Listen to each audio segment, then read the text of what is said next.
जय श्री राधे कृष्णा। आप सभी का दिन शुभ और मंगलमय हो और कान्हा जी आप सभी की मनोकामनाएं पूर्ण करें। आज सुनिए कार्तिक मास महात्म्य का अध्याय 27। सबसे पहले शुभारंभ करते हैं गणेश जी की कथा से। एक समय की बात है, एक छोटा सा लड़का अपनी दादी से हमेशा गणेश जी की कहानियां सुनता था। उसकी माँ गणेश जी की परम भक्त थी। कहानी सुनते सुनते उसे लगा कि क्यों ना मैं भी गणेश जी से मिलकर आऊं, और हमारे घर में इतनी गरीबी है, दरिद्रता है, तो गणेश जी से मिलूंगा तो सबके बारे में बताऊंगा, फिर मैं भी धनवान हो जाऊंगा। यह सोचकर वह लड़का घर छोड़कर निकल गया। चलते चलते वह घने जंगल में पहुंच गया। तब गणेश जी भगवान सोचने लगे कि इसने तो मेरे नाम से घर छोड़ा है, अगर इसे घर पर नहीं भेजा तो इस जंगल में तो शेर आदि जानवर हैं, वे इसे खा जाएंगे और मुझे इस कलयुग में कौन मानेगा। तब यह सोच विचार कर विनायक जी ने बूढ़े ब्राह्मण का वेश धारण किया और उस लड़के के सामने आ गए और कहा कि बेटा तू कहाँ जा रहा है। तो वह कहने लगा कि बाबा मैं तो गणेश जी से मिलने जा रहा हूँ। आपको पता है गणेश जी कितने चमत्कार करते हैं। तो उसकी बात को सुनकर बूढ़ा ब्राह्मण बोला कि बेटा मैं ही गणेश जी हूँ, तो मांग तुझे क्या मांगना है, परंतु एक ही बार में मांग लेना, बार बार कुछ मत मांगना। तब वह लड़का सोचने लगा कि मैं क्या मांगू, अन्न हो, धन हो, हाथी की सवारी हो, मेरे सुंदर सी पत्नी हो। यह सब सोचते हुए वह चुपचाप बैठ गया। तो गणेश जी तो अंतर्यामी है, वे सब कुछ समझ गए। वे उस लड़के से कहने लगे कि बेटा तुमने तो एक बार में सब कुछ मांग लिया, जैसे तुमने मांगा है वैसा ही सब कुछ तुझे मिल जाएगा। अब तुम ऐसा करो, अपने घर जाओ, तुम्हारी दादी और तुम्हारे माता पिता तुम्हारा इंतजार कर रहे हैं। आशीर्वाद पाकर वह लड़का खुशी खुशी अपने घर लौट आया। घर आकर उस लड़के ने देखा कि उनका घर झोपड़ी था जो महल हो गया। जैसे ही उसने अंदर प्रवेश किया तो एक कमरे के अंदर पलंग पर 16 श्रृंगार किए हुए उसकी पत्नी बैठी थी और घर में खूब सारा धन हो गया। अब वह जोर जोर से अपनी माँ और दादी से बोला कि देखो माँ, देखो दादी, मैं कितना धन लेकर आया हूँ। ये सब कुछ गणेश जी भगवान ने दिया है, वे मुझे जंगल में मिले थे। यह सुनकर उसके माँ, बाऊजी और उसकी दादी माँ बहुत ही खुश हुए। हे गणेश जी महाराज, जैसा आपने उस भोले बालक की सुनी वैसे ही सभी भक्तों की सुनना। जैसे उस लड़के को धन दिया, अन्न दिया, वैसा सबको देना। जो भी इस कथा को सुने उसके घर में सुख सौभाग्य का वास करना। बोलिए गणेश जी भगवान की जय। अब सुनिए कार्तिक स्नान की कहानी। किसी गांव में एक बूढ़ी माई रहती थी। उसके परिवार में एक बेटा और एक बहू भी रहते थे। वह बुढ़िया बहुत ही धार्मिक विचारों की थी, हमेशा धर्म कर्म में अपनी रुचि रखती थी। वह सुबह जल्दी उठकर स्नान करती और उसके बाद में सबसे पहले तुलसी माता की पूजा करती। यह उसका रोज का नियम था। वह हर साल कार्तिक का स्नान करती थी। एक समय की बात है, कार्तिक का महीना आया तो बुढ़िया ने अपने बेटे से कहा कि बेटा मैं कार्तिक का स्नान करने के लिए गंगा जी जाऊंगी और 1 महीने तक वहीं पर रहूंगी और स्नान करूंगी। तो अपनी माँ की बात सुनकर बेटे ने अपनी पत्नी से कहा कि माँ कार्तिक स्नान के लिए गंगा जी जा रही है और 1 महीना वहीं पर रहेंगी, तो तुम ऐसा करो 30 लड्डू बनाकर एक डिब्बे में रख दो। रोजाना स्नान और पूजा पाठ करने के बाद में आराम से माँ वह लड्डू खा लेगी। यह सुनते ही उसकी बहू को गुस्सा आ गया। उसने अपने पति को कुछ नहीं कहा, बोली ठीक है रख दूंगी। तो बुढ़िया अपने जाने के लिए कुछ जरूरी सामान और कपड़े वगैरह रख रही थी। तो बहू ने लाकर एक डिब्बा अपनी सास को दे दिया और कहा कि लो माँ जी, आपके बेटे ने कहा है तो मैंने आपके लिए ला दिया। अब ना उसने कहा कि इसके अंदर कुछ नहीं है, आपके बेटे ने तो लड्डू बनाने को कहा था पर मैं तो खाली डिब्बा लेकर आई हूँ, ऐसा तो हुआ नहीं। अब वह चुपचाप अपनी सास को वह डिब्बा पकड़ाकर चली गई। तो उसकी सास बहुत ही प्रसन्न होते हुए खुशी-खुशी वह डब्बा अपने थैले में रख लेती है और अपने बेटे के साथ चल दी। तो उसका बेटा अपनी माँ को लेकर गंगा जी गया और वहां जाकर अपनी माँ को झोपड़ी बनाकर दे दी। वह झोपड़ी में रहने लगी और उसका बेटा वापस घर आ गया। वह अपनी माँ से कहकर आया था कि माँ, जब महीना पूरा होगा तो मैं तुम्हें लेने के लिए आऊंगा। तब बुढ़िया सुबह जल्दी उठकर स्नान करती, तुलसी माता की पूजा करती और उसके बाद में जो बहू ने खाली डिब्बा दिया था उसे लेकर बैठ गई। जैसे ही बुढ़िया ने उस डिब्बे को खोला तो वह तो सचमुच लड्डुओं से भरा हुआ था। यह देखकर बूढ़ी माई बहुत ही खुश हुई और कहने लगी कि मेरी बहू कितनी अच्छी है, मेरा इतना ख्याल रखती है। यह सोचकर वह जैसे ही लड्डू निकालकर खाने लगी तो हनुमान जी वहां पर बंदर के रूप में आकर सामने बैठ गए और बुढ़िया से लड्डू मांगने लगे। कहने लगे कि मुझे तो बहुत जोरों की भूख लग रही है। तो बूढ़ी माई ने खुशी-खुशी वह लड्डू हनुमान जी के रूप में आए बंदर को दे दिया। उसने उस लड्डू को खा लिया। अब उस बंदर का तो रोजाना का नियम बन गया। जैसे ही बुढ़िया लड्डू खाने बैठती तो वह सामने आकर बैठ जाता, तो बुढ़िया लड्डू उसे दे देती। तो इस तरह बंदर के रूप में आकर हनुमान जी ने 30 दिनों तक बुढ़िया के सारे लड्डू खा लिए।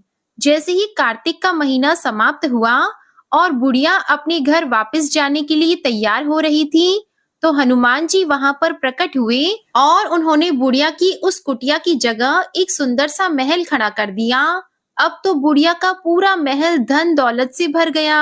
उसकी काया निरोगी हो गई, अन्न धन से उसका महल भर गया। जैसे ही उसका बेटा उसे लेने के लिए आया तो उसने देखा कि मेरी माँ को मैं यहाँ झोपड़ी में छोड़कर गया था। यहाँ पर तो ना माँ दिखाई दे रही है और ना झोपड़ी दिखाई दे रही है। तो उसने पड़ोसियों से पूछा कि मैं 1 महीने पहले अपनी माँ को यहाँ पर छोड़कर गया था, वह कहाँ चली गई?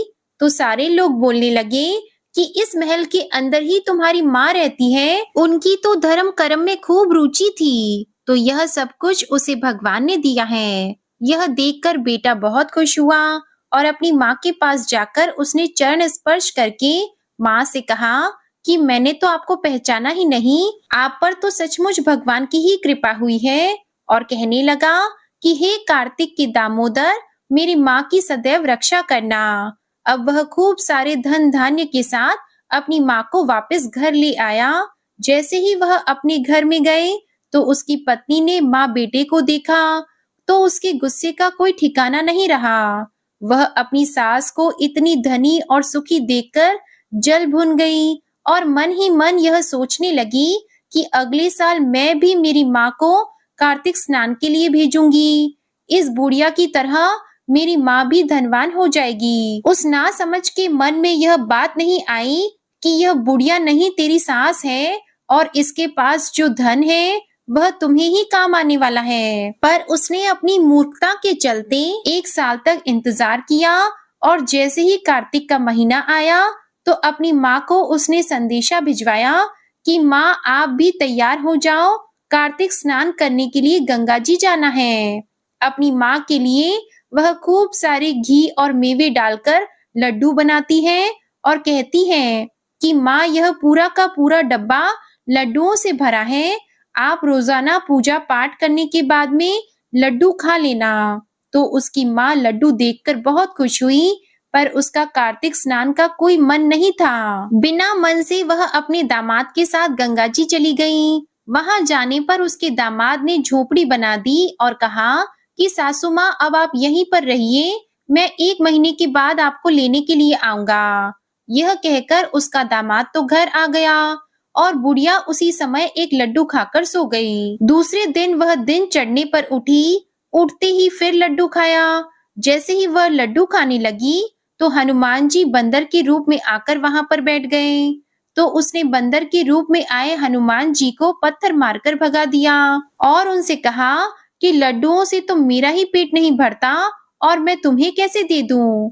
अब उसका तो रोजाना यही नियम था। हनुमान जी आकर बैठते और वह पत्थर मारकर उन्हें भगा देती और खुद दिन में 4 लड्डू खाती। फिर वापस सो जाती, कोई पूजा पाठ नहीं करती। ऐसा करते करते कार्तिक का महीना बीत गया। तो हनुमान जी फिर से प्रकट हुए और बहू की माँ की जो झोपड़ी थी उसे तो कूड़े करकट में बदल दिया। अब कार्तिक का महीना समाप्त होते ही बहू ने अपनी पति से कहा कि तुम जल्दी जाओ और मेरी माँ इंतजार कर रही होगी। मेरी माँ को गाजे बाजे के साथ लेकर आना।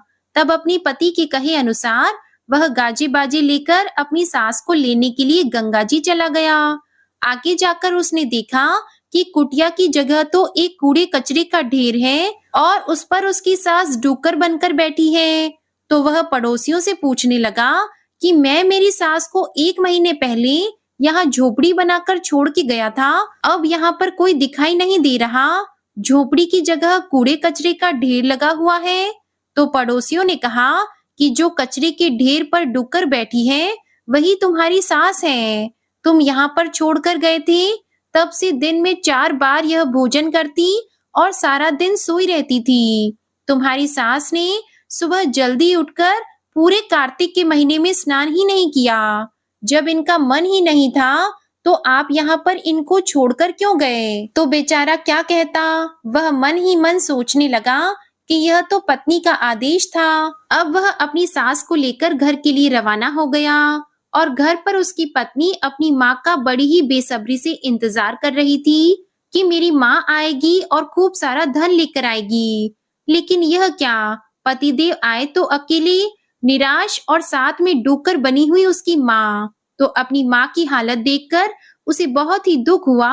वह अपने पति से कहने लगी कि मेरी माँ की यह हालत कैसे हुई? तो उसके पति ने बताया कि तुम्हारी माँ की धर्म कर्म में कोई रुचि नहीं थी, तो आपने कार्तिक स्नान के लिए इन्हें भेजा ही क्यों? वह कहने लगी कि मुझे क्या पता था, मैं यह सोच रही थी कि मेरी माँ भी बेचारी धनवान हो जाएगी, पर मेरी माँ तो आगे से ही गई। अब यह सही कैसे होगी? यह सोचते हुए दोनों पति पत्नी विद्वान पंडितों के पास गए और जाकर पूछा कि पंडित जी, मेरी माँ कार्तिक स्नान करने गई थी तो वह तो धनवान बनकर आई थी, और अब की बार मेरी सास को कार्तिक स्नान के लिए मैं छोड़कर आया था। जब मैं 1 महीने बाद उन्हें लेने के लिए गया तो झोपड़ी की जगह कचरे का ढेर था और उसके ऊपर मेरी सास डूकर बनकर बैठी थी। तो अब आप बताइए कि इसका क्या कारण हो सकता है? तब उन विद्वान पंडितों ने सोच विचार कर बताया कि तुम्हारी माँ ने सच्चे मन से कार्तिक का स्नान किया था और पूरे महीने भूखी रही थी, क्योंकि अपने हिस्से का जो लड्डू था वह हनुमान जी के रूप में आए हुए बंदर को खिला देती। तो वह बहू मन ही मन सोचने लगी कि बुढ़िया के पास लड्डू कहाँ से आए, मैंने तो खाली डिब्बा भेजा था। तब विद्वान पंडित ने बताया कि इसलिए तुम्हारी माँ पर कार्तिक देवता का आशीर्वाद बरसा है, लेकिन तुम्हारी सास ने पापी मन से यह कार्य किया। जल्दी उठना तो क्या, कार्तिक के महीने में एक दिन स्नान भी नहीं किया। दिन में 4 बार उठकर लड्डू खा लेती और फिर वापस सो जाती। जब हनुमान जी बंदर के रूप में इसके सामने आते तो यह पत्थर मारकर भगा देती। इतना ही नहीं, इसने कार्तिक के महीने में बेटी के घर का अन्न खाया है, इसलिए कार्तिक देवता इससे नाराज हो गए, जिसकी वजह से यह डूकर बन गई है। तो बुढ़िया की बहू हाथ जोड़कर कहने लगी कि पंडित जी, इसका कोई उपाय तो होगा।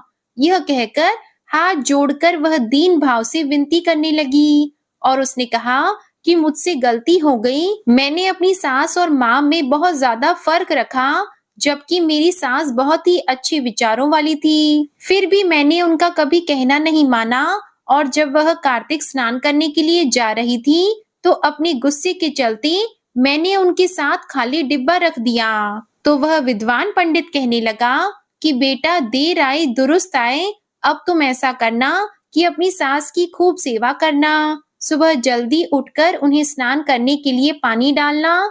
जब तुम्हारी सास स्नान कर ले तो बचे हुए पानी से तुम्हारी माँ को भी स्नान कराना, तो यह फिर से ठीक हो जाएगी। तो दोनों पति पत्नी पंडित जी का धन्यवाद करते हुए घर आ गए। घर आते ही बहू ने अपनी सास के पैर पकड़कर माफी मांगी और कहा कि माँ जी, मुझसे गलती हो गई, जो मैंने आपका कभी भी सम्मान नहीं किया, हर बात पर आपका अपमान करती रही। तो उसकी सास ने कहा नहीं बेटा, ऐसी कोई बात नहीं। मैंने तो तुम्हें हमेशा ही अपनी बेटी माना। बच्चे तो गलती करते हैं, माँ कभी भी उनसे नाराज नहीं होती। यह सुनकर उसका तो दिल पसीज गया। फिर वह रोजाना सुबह जल्दी उठती, अपनी सास को स्नान करने के लिए पानी डालती और फिर बचे हुए पानी से अपनी माँ को स्नान कराती और फिर शाम को अपनी सास के हाथ पैर दबाती। तो इस तरह कार्तिक के देवता उस पर प्रसन्न हुए और उस पर अपनी पूरी कृपा बरसाई। उसकी माँ फिर से ठीक हो गई और उसका घर अन्न धन से भर गया। बोलो कार्तिक देव की जय। अब सुनिए पीपल पटवारी की कहानी। किसी गांव में एक गुजरी रहा करती थी। वो दूध दही बेचकर अपने परिवार का पालन पोषण करती थी।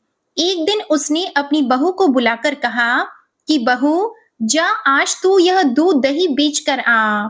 बहू दूध दही बेचने गई। रास्ते में उसने देखा कि कार्तिक मास में औरतें पीपल सींचने आई हुई हैं। वो उन्हें देखकर बैठ गई और औरतों से पूछने लगी कि तुम यह क्या कर रही हो। औरतों ने कहा कि हम पीपल महादेव की पटवारी सींच रही हैं। बहू ने फिर पूछा कि अच्छा, ऐसा करने से क्या होता है। तब औरतों ने बताया कि ऐसा करने से अन्न धन की प्राप्ति होती है।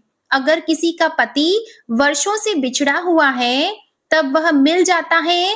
औरतों की सारी बात सुनकर वह गुजरी की बहू बोली कि तुम तो पानी से सींच रही हो, मैं तो दूध दही से सींचूंगी।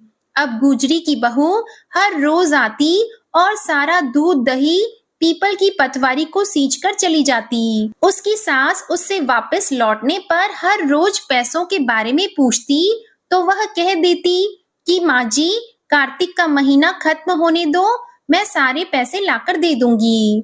कार्तिक का महीना पूरा होने पर पूर्णिमा की तिथि आ गई। तब वह गुजरी की बहू पीपल की पटवारी के पास धरना देकर बैठ गई। पीपल ने उससे पूछा कि तू यहाँ पर क्यों पड़ी हुई है। वह बोली कि मेरी सास दूध दही के पैसे आज मांगने वाली है, लेकिन मैंने तो पूरे महीने पीपल के पेड़ को दूध और दही से सींचा है, अब मुझे पैसे चाहिए। पीपल ने कहा, मेरे पास पैसे नहीं है, यह भाटे डंडे पत्ते और पान पड़े हैं, यह सब ले जा और गुल्लक में ले जाकर रख देना। बहू घर पहुंची। घर जाने पर सास ने पूछा कि बहू बता, पैसे लाई है। बहू कहने लगी, माँ जी लाई हूँ और मैंने गुल्लक में रख भी दिए हैं। सास ने गुल्लक खोलकर देखा तो उसकी आंखें फटी रह गई। गुल्लक में से हीरे मोती जगमगा रहे थे। सारे सूखे पत्ते धन में बदल गए थे, जिन्हें देखकर सास कहने लगी, अरे बहू, इतना धन कहाँ से लाई है। वह सीधी सादी थी। उसने अपनी सास को सारी बातें सच सच बता दी कि उसने तो दूध दही से पीपल की पटवारी सींच दी थी और पैसे मांगने पर पीपल ने पत्ते डंडे और भाटे दे दिए थे और वह गुल्लक में रखने से हीरे मोती बन गए। अब बहू की बात सुनकर सास बोली कि बहू, तब तो मैं भी पीपल की पटवारी सींचने जाऊंगी। अब सास दूध दही तो बेच आती और दूध दही की हांडी धोकर पीपल की पटवारी में रख आती थी। घर आकर वह अपनी बहू से कहती कि बहू चल, तू मुझसे पैसे मांग। बहू कहती कि माँ जी, बहू भी सास से कभी पैसे मांगती है क्या। फिर सास के बार बार कहने पर आखिरकार बहू ने सास को पैसे लाने के लिए कहा। तो वह एक दिन पीपल के पास धरना देकर बैठ गई। पीपल ने सास को भाटे पत्ते डंडे और पान दे दिए और सास ने घर आकर गुल्लक में वो सब ले जाकर रख दिए। सास के कहने पर बहू ने गुल्लक फोड़ी तो देखा कि उसमें तो कीड़े मकोड़े चल रहे थे। बहू ने सास से पूछा कि माँ जी, यह सब क्या है। सास कीड़ों को देखकर बोली कि पीपल पटवारी ने तुझे धन दिया, लेकिन मुझे कीड़े क्यों दिए। इस पर सभी औरतें बोली कि तुम्हारी बहू ने सब कुछ सच्चे मन से किया था, लेकिन तुमने धन के लालच में आकर यह सब किया। इसलिए हाथ जोड़कर इस कथा के अंत में कहना चाहिए कि हे पटवारी माता, जैसा आपने बहू को दिया वैसा ही अपने भक्तों को देना।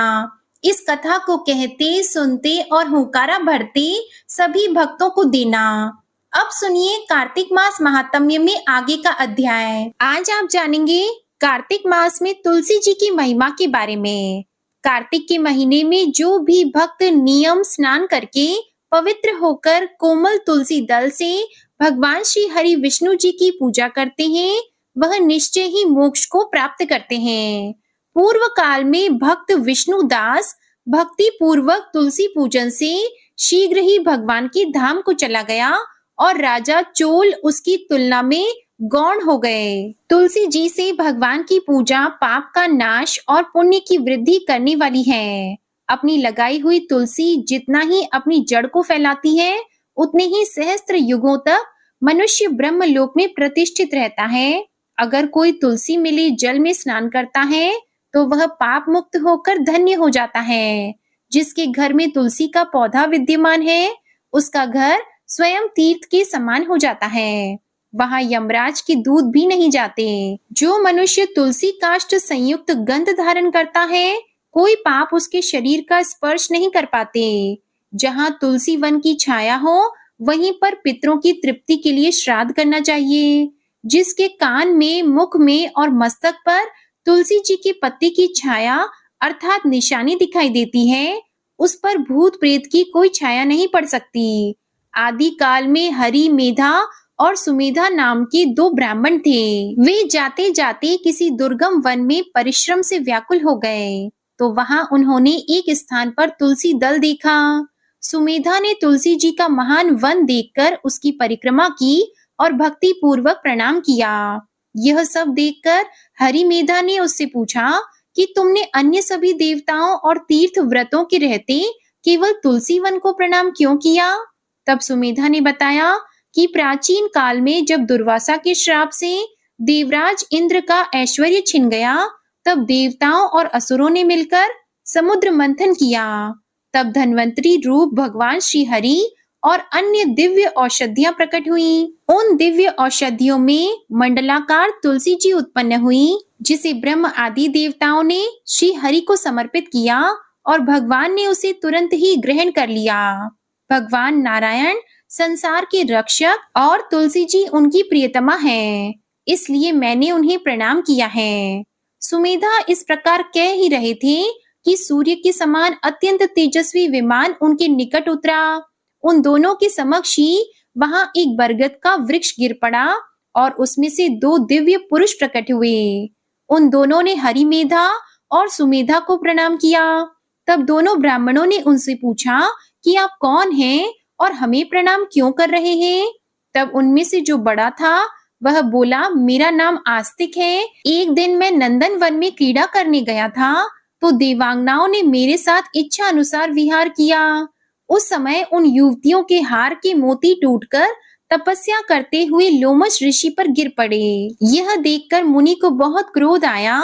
उन्होंने सोचा कि स्त्रियां तो परतंत्र होती हैं, इसलिए यह उनका अपराध नहीं, अवश्य ही दुराचारी आस्तिक ही श्राप के योग्य है। ऐसा सोचकर उन्होंने मुझे ही श्राप दे डाला कि अरे तू ब्रह्म राक्षस होकर बरगद के पेड़ पर निवास कर। जब मैंने उनसे विनती करके उन्हें प्रसन्न किया, तो उन्होंने शाप से मुक्ति की विधि सुनिश्चित कर दी और कहा कि जब तू किसी योग्य ब्राह्मण के मुख से तुलसी दल की महिमा सुनेगा, तो तत्काल ही तुझे उत्तम मोक्ष की प्राप्ति हो जाएगी और तू श्राप से भी मुक्त हो जाएगा। इस प्रकार मुक्ति का शाप पाकर मैं चिरकाल से इस वट वृक्ष पर निवास करता था और आज दैववश आपके दर्शन से मुझे मुक्ति मिल गई है। फिर वे दोनों श्रेष्ठ ब्राह्मण परस्पर पुण्यमयी तुलसी जी की प्रशंसा करते हुए तीर्थ यात्रा को चल दिए। इसलिए भगवान विष्णु को प्रसन्नता देने वाले इस कार्तिक मास में तुलसी जी की पूजा अवश्य ही करनी चाहिए। द्वापर युग का प्रारंभ कार्तिक शुक्ल नवमी को हुआ था, इसलिए कार्तिक शुक्ल नवमी से एकादशी तक मानव विधि विधान से तुलसी विवाह का उत्सव करें तो उसे सर्वश्रेष्ठ दान कन्यादान का फल प्राप्त होता है। पूर्व काल में कनक की पुत्री किशोरी ने एकादशी के दिन संध्या के समय तुलसी जी की वैवाहिक विधि संपन्न की थी। इससे वह वैधव्य दोष से मुक्त हो गई थी। जानिए तुलसी जी के विवाह की विधि क्या है। अपनी भक्ति और सामर्थ्य के अनुसार एक आधा चौथाई या 9 मिश्रित धातुओं से विष्णु जी और तुलसी जी की प्रतिमाएं बनवाएं। आप मिट्टी की प्रतिमाएं भी बनवा सकते हैं। फिर तुलसी जी और भगवान श्री हरि विष्णु की प्रतिमा में प्राण प्रतिष्ठा करके स्तुति आदि के द्वारा भगवान को निद्रा से जगाएं। फिर पुरुष सूक्त से वह षोडश उपचार से पूजा करें। पहले देश काल स्मरण करके गणेश जी का पूजन करें। फिर पुण्याह वाचन करके वेद मंत्रों का उच्चारण करते हुए शंख और घंटी बजाते हुए भगवान विष्णु की प्रतिमा को तुलसी जी के समीप लाकर रख दें। प्रतिमा को सुंदर वस्त्र और अलंकारों से सजाएं। तुलसी जी की प्रतिमा के स्थान पर आप तुलसी जी के पौधे का प्रयोग कर सकते हैं। उस समय भगवान का आह्वान इस प्रकार करें कि हे भगवान केशव, आइए आइए देव, मैं आपकी पूजा करूंगा, आपकी सेवा में तुलसी को समर्पित करूंगा, आप मेरे सभी मनोरथ को पूर्ण कीजिए। फिर 3-3 बार अर्घ और पाद्य अर्पण करके भगवान को समर्पित कर दें। फिर कांसे के पात्र में दही, घी और शहद रखकर उसे कांसे के ढक्कन से ढककर भगवान को अर्पण करते हुए इस प्रकार कहें कि हे श्री हरि, हे श्री हरि, हे वासुदेव, आपको नमस्कार है। यह मधु पर्क ग्रहण कीजिए। फिर दोनों को एक दूसरे के समक्ष रखकर मंगल पाठ करें। इस प्रकार गोधूली बेला में जब भगवान सूर्य कुछ कुछ दिखाई देते हैं, तब कन्यादान करने का संकल्प करें और भगवान से प्रार्थना करें कि आदि, मध्य और अंत से रहित त्रिभुवन प्रतिपालक हे परमेश्वर, आप तुलसी जी को विवाह की विधि से ग्रहण कीजिए। यह वृंदावन की भस्म में स्थित रही है और आदि, मध्य और अंत में शून्य है। आपको तुलसी जी अत्यंत प्रिय हैं, अतः मैं इन्हें आपकी सेवा में समर्पित करता हूँ। मैंने जल के घड़ों से सींचकर और अन्य सभी प्रकार की सेवाएं करके अपनी पुत्री की तरह इन्हें पाला पोसा और बढ़ाया है, और आपकी तुलसी आपको ही समर्पित कर रहा हूँ। इसलिए हे प्रभु, आप कृपा करके इसे ग्रहण कीजिए। भगवान विष्णु को फिर तुलसी जी का दान करके तुलसी जी और भगवान विष्णु जी की पूजा करें। अगले दिन प्रातः काल में फिर से पूजा करके अग्नि की स्थापना करके उसमें 12 अक्षर मंत्र से खीर, घी, मधु और तिल मिश्रित द्रव्य को 108 आहुति दें। आप चाहे तो पंडित जी को बुलवाकर होम की शेष पूजा भी करवा सकते हैं। तब भगवान से प्रार्थना करके कहें कि हे प्रभु, आपकी प्रसन्नता के लिए मैंने यह व्रत किया। इसमें जो कुछ भी कमी रह गई हो वह आपके प्रसाद से पूर्णता को प्राप्त हो जाए। अब आप तुलसी जी सहित बैकुंठ धाम को पधारें। आप मेरे द्वारा की गई पूजा से संतुष्ट होकर मुझे कृतार्थ करते रहें। इस प्रकार व्यक्ति तुलसी विवाह का पारायण करके फिर भोजन करें और भोजन करने के बाद तुलसी जी के अपने आप गिरे हुए पत्तों को खाकर सभी पापों से मुक्त होकर भगवान के धाम को प्राप्त हो जाता है। भोजन में आंवला और बेर का फल खाने से हर प्रकार का दोष भी दूर हो जाता है। अगले अध्याय में आपको सुनाएंगे तुलसी दल किस प्रकार से तोड़ने चाहिए और तुलसी दल कब कब तोड़ने चाहिए और कब नहीं तोड़ने चाहिए। इसके बारे में आप अगले अध्याय में सुनिएगा। अब सुनिए लपसी तपसी की कहानी। एक लपसी था, एक तपसी था। तपसी हमेशा भगवान की तपस्या किया करता था और लपसी रोजाना 1.25 शेर की लापसी बनाता और सबसे पहले भगवान को भोग लगाता, उसके बाद स्वयं भोजन कर लेता। इस तरह दोनों की दिनचर्या चल रही थी। एक दिन दोनों भाइयों में कोई बात को लेकर कहासुनी हो गई तो दोनों जोर जोर से लड़ने लगे। लपसी कहने लगा कि मैं बड़ा हूँ, मैं रोजाना भगवान को भोग लगाता हूँ। तो तपसी कहने लगा कि मैं तो रोजाना तपस्या ही करता रहता हूँ, तो मैं बड़ा हूँ। इस तरह लड़ते लड़ते दोनों जोर जोर से बोलने लगे। तभी वहां से नारद जी गुजर रहे थे और उन दोनों की आवाज सुनकर उनके पास गए और बोले कि तुम दोनों लड़ क्यों रहे हो। तो लपसी बोला कि मैं इसे कब से समझा रहा हूँ कि मैं बड़ा हूँ, पर यह तो कहता है कि मैं बड़ा हूँ। तो तपसी कहने लगा कि मैं इतनी तपस्या करता हूँ तो मैं ही बड़ा हूँ। यह छोटी सी बात इसके समझ में नहीं आ रही। तो नारद जी कहने लगे कि तुम दोनों शांत हो जाओ, तुम्हारा फैसला मैं करूंगा, लेकिन आज नहीं कल आऊंगा। फिर बता दूंगा कि तुम दोनों में से कौन बड़ा है। यह कहकर नारद जी चले गए। दूसरे दिन रोजाना की तरह तपसी नहा कर आए तो नारद जी ने 1.25 करोड़ की अंगूठी उसके आगे फेंक दी। तो तपसी का ध्यान जैसे ही उस अंगूठी पर पड़ा तो उसने तुरंत उठाकर अपने पैर के नीचे दबा ली और तपस्या करने के लिए बैठ गया। तो नारद जी ने दूसरी अंगूठी लपसी के सामने फेंक दी। तो लपसी ने अंगूठी को देखकर भी अनदेखा कर दिया और लापसी बनाने लगा। बनाने के बाद में भगवान को भोग लगाकर स्वयं भोजन करने के लिए बैठ गया। तो नारद जी उनके सामने आ गए। नारद जी को देखते ही उन दोनों ने पूछा कि नारद जी, अब आप बताओ हम में से कौन बड़ा है। तपसी कहने लगा कि मुझे ही बड़ा बताना, क्योंकि मैं ही बड़ा हूँ। तो नारद जी बोले कि तू खड़ा होकर तेरा पैर तो उठा। तो जैसे ही उसने खड़ा होकर पैर उठाया तो उसके पैर के नीचे अंगूठी थी। तो नारद जी कहने लगे कि यह अंगूठी तूने चुराई है, तुझे तेरी तपस्या का कोई फल नहीं मिलेगा, क्योंकि यह अंगूठी मैंने ही तुम दोनों के आगे फेंकी थी। तो तूने जो झट से अंगूठी को उठा लिया, तेरा मन तो मोह माया में अब भी लगा है। लपसी ने तो अंगूठी को देखकर भी अनदेखा कर दिया और अपनी रोजाना की भक्ति करने लगा। जो लपसी रोजाना करता है वह भी एक भक्ति है, और मेरा फैसला यह है कि लपसी ही सबसे बड़ा है। तब यह सुनकर तपसी हाथ जोड़कर कहने लगा कि महाराज, मुझसे बहुत बड़ा अनर्थ हो गया है, आगे से मैं ऐसी गलती कभी नहीं करूंगा। पर आप मुझे बताओ, मैंने भक्ति तो सच्चे मन से की है, तो मुझे उस भक्ति का फल कैसे मिलेगा। तो नारद जी कहने लगे कि रोटी बनाकर गाय और कुत्ते की रोटी नहीं बनाएगा, उसका फल तुझे ही मिलेगा।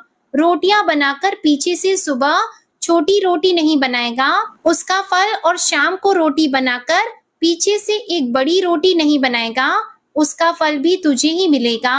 ब्राह्मण को भोजन करवाकर दक्षिणा नहीं देगा तो वह फल भी तुझे ही मिलेगा। सूट साड़ी अगर हम किसी को दें तो उसके ऊपर दक्षिणा स्वरूप अगर कुछ रुपए नहीं देंगे तो उसका फल भी तुझे ही मिलेगा।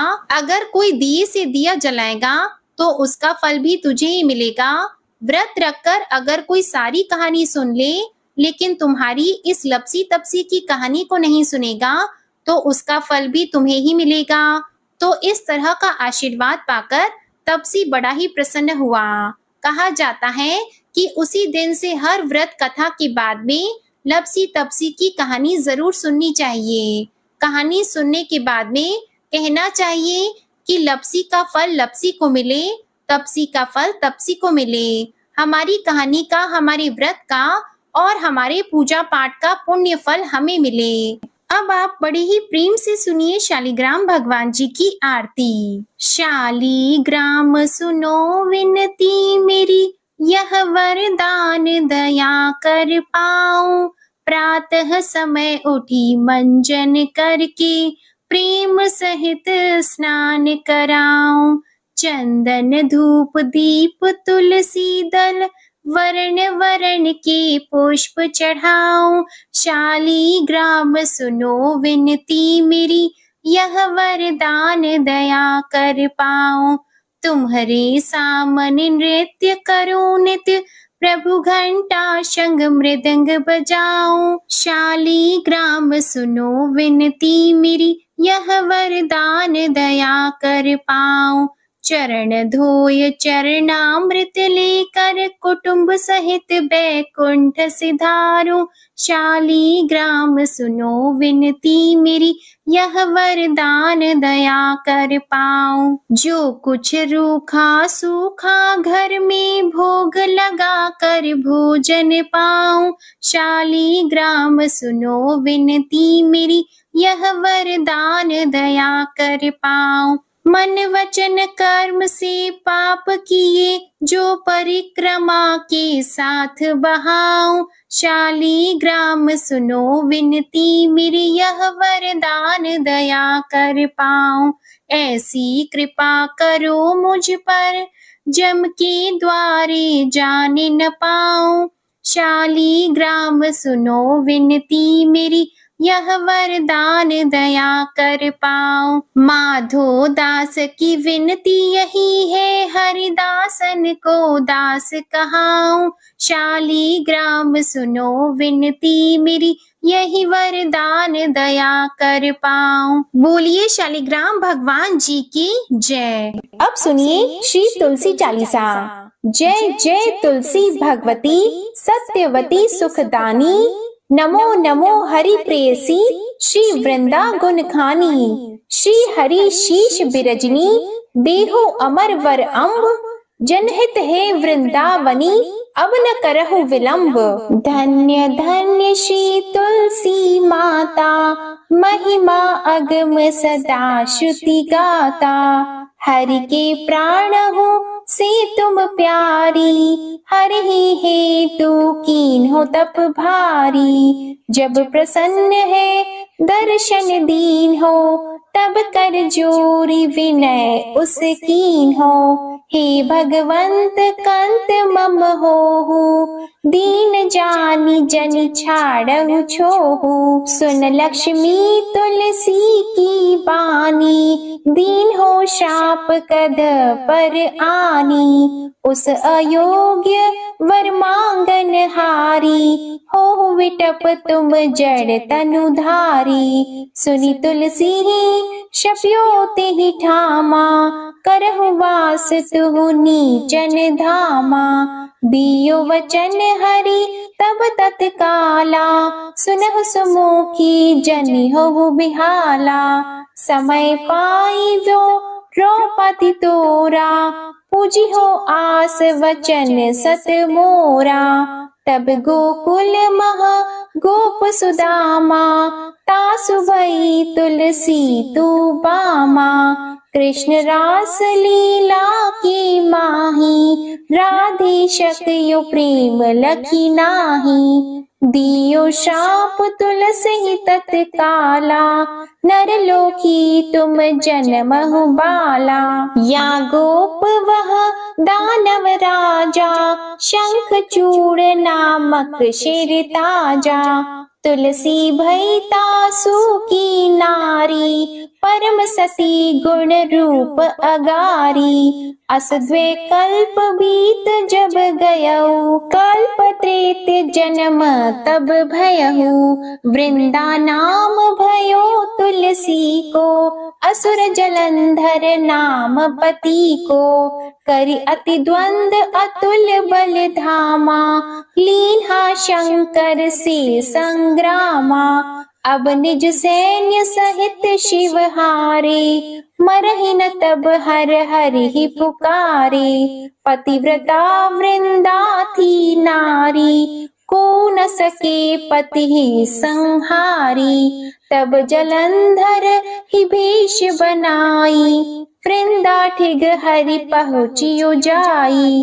शिव हित लहि करी कपट प्रसंगा, कियो सतीत्व धर्म तो ही भंगा। भयो जलंधर कर संहारा, सुनी और शोक उपारा।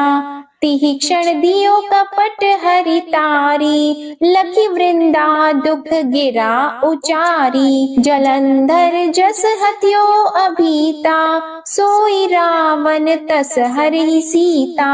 अस प्रस्तर सम हृदय तुम्हारा, धर्म खंडी मम पति ही सहारा। यही कारण लही शाप हमारा, होवे तनु पाषाण तुम्हारा। सुनि हरि तुरत ही वचन उचारे, दियो शाप बिना विचारे।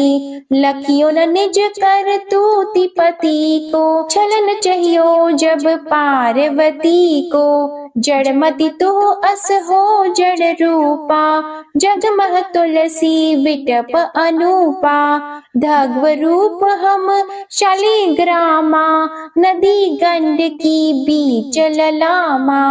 जो तुलसी दल हम ही चढ़ी है, सब सुख भोगी परम पद पई है। बिनु तुलसी हरि जलत शरीरा, अतिशय उठत शीश उर पी वीरा, जो तुलसी दल हर शिर धारत, सो सहस्त्र घट अमृत डारत। तुलसी हरि मन रंजनिहारी, रोग दोष दुख भंजनिहारी। प्रेम सहित हरि भजन निरंतर, तुलसी राधा में नाही अंतर। व्यंजन हो 56 प्रकारा, बिन तुलसी दल न हरि प्यारा। सकल तीर्थ तुलसी तरु छाही, लहत मोक्ति जन संशय नाही। कवि सुंदर एक हरि गुण गावत, तुलसी निकट सहस गुण पावत। बसत निकट दुर्वासा धामा, जो प्रयास ते पूर्व ललामा। पाठ करहि जो नित नर नारी, होहि सुख भाषहि त्रिपुरारी। तुलसी चालीसा पढ़ी, तुलसी तरु ग्रह धारी। दीप दान कर पुत्र फल, पावहि बंद्यहु नारी। सकल दुख दरिद्र हरिहार, है परम प्रसन्न। आशी धन जन लड़हि ग्रह, बसहि पूर्ण अत्र। लाहि अभिमत फल जगत, मह लाहि पूर्ण सब काम। जे दल अर्पहि तुलसी तहाँ, सहस बसहि हरि राम। तुलसी महिमा नाम लख, तुलसी ही सूत सुख राम। मानस चालीसा रचियो जग, मह तुलसी दास। तुलसी चालीसा समाप्त। प्रेम से बोलिए तुलसी माता की जय। अब आप सुनिए तुलसी माता की आरती। तुलसी महारानी नमो नमो, हरि की पटरानी नमो नमो।